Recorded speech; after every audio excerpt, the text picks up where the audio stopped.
Why has the red ocean strategy become the ugly duckling of strategy work? Well, with the rise of the blue ocean strategy, especially when it became famous when the book was published, I think it was back in 2005, it has shifted the perspective, and the popular framework or the popular strategy framework has been nowadays the blue ocean strategy. It has become basically the go-to approach for everybody to try to adopt this one and try to create that shiny new market. And when looking at the data from Google Trends, you can see that over the last 5 years, it basically has been about 6 or 7 times more popular than the red ocean strategy. And the funny thing is that according to some study that was done in the past, only 14% of the businesses are able to create this new market. So only 40% of the businesses realistically are creating those blue ocean strategies. Meaning that how famous the blue ocean strategy is, it doesn't correlate on how much is used compared to the red ocean strategy. So let's talk quickly about what the red ocean strategy is. So the red ocean strategy is at its core focused on beating competitors at winning market share for proven markets and validated markets, basically by trying to become the market leader. Maybe not always in all the cases, but that's usually the goal for many companies. And it doesn't usually try to create big disruptions, but it tries to create improvements to offer better value than the competitors are offering in those validated markets. So when you think about the kind of core principles for red ocean strategy, or you're thinking about cost leadership, in some cases, not in all, but it can be on the low, but it can also be on the high end. It can be differentiation, how your product, your service is better than what your competitors have.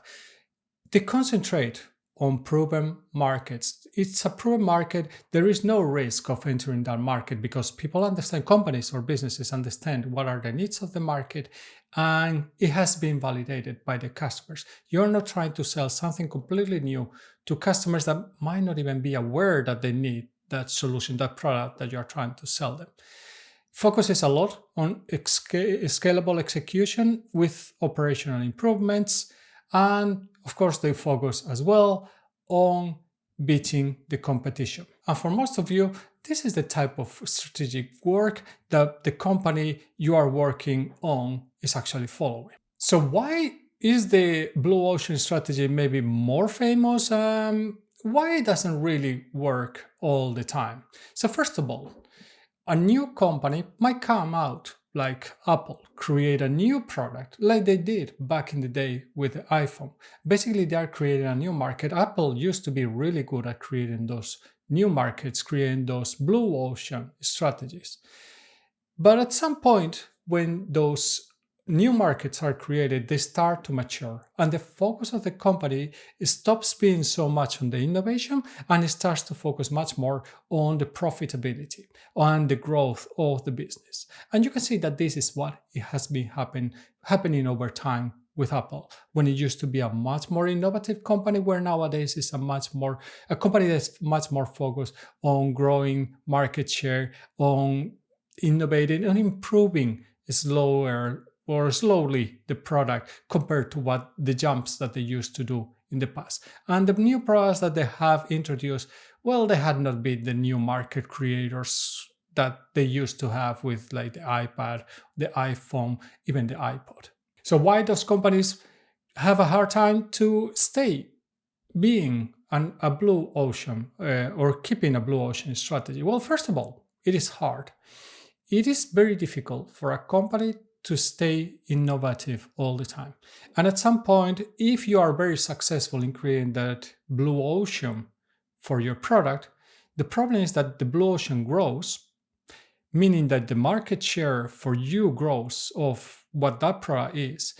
And any new ideas that come are really, really small compared to that blue ocean.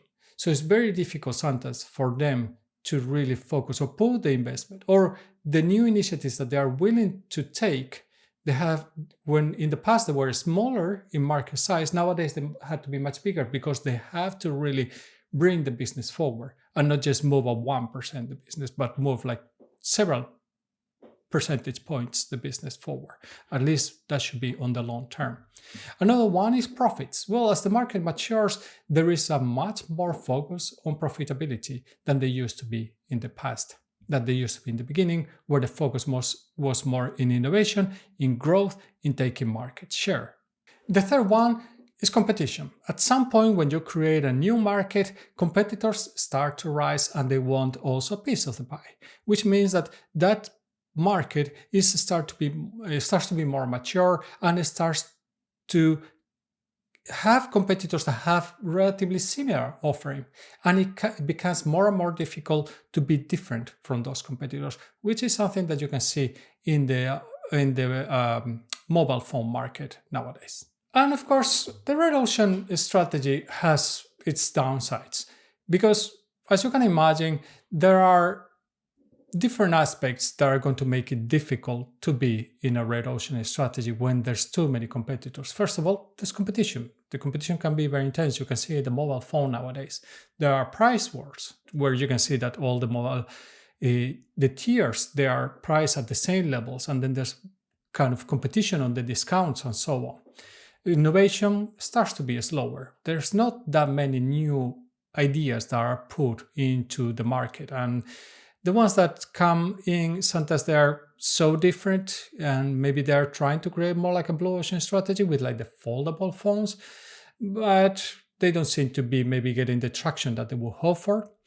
And it's very easy to fall into comfortable positions, which is something that tends to happen with these markets where we know the market very well, we know what are the needs, and we really don't have to research as much as we did in the past. So, is the red ocean strategy still relevant? Well, the reality is that it's very relevant because no matter if you are in a blue ocean, and no matter what we talk about AI and everything changing all the time, every product, every market at some point becomes mature. And it will happen with things like AI, as it has happened with pretty much any other market that we have had in the past. We love to talk about everything changing all the time, but the reality is that markets at some point, they become mature, they become steady. At that point, usually is when a red ocean strategy makes sense. In a red ocean strategy, of course, you have to make sure that you don't fall in the downsides, that you don't go into the pitfalls, and you don't become comfortable, but that you really don't try to just do small increments, but you really try to push the innovation forward in your product. So I think that red ocean strategy, it has a little bit of a bad rep because of blue ocean strategy being so nice, shiny, and the place where we should all try to achieve or try to reach out to in some point in the future. But the reality is that for most of the companies out there, you cannot be concentrated on just creating blue ocean strategies or blue ocean markets all the time. So red ocean strategy, I think that it has a very good place. I think it's quite good for most of the companies, especially companies that are mature. You just have to make sure that you are not taking the comfortable position when you are working with a red ocean strategy. If you want to work with me in defining your strategy in your company and also linking what is your strategic goals with the work that your teams are doing and how to reflect those things like with KPIs and goals that are achievable by your teams, please go check the link in the description where you can either see my offering or book a call directly with me. I'll see you in the next one.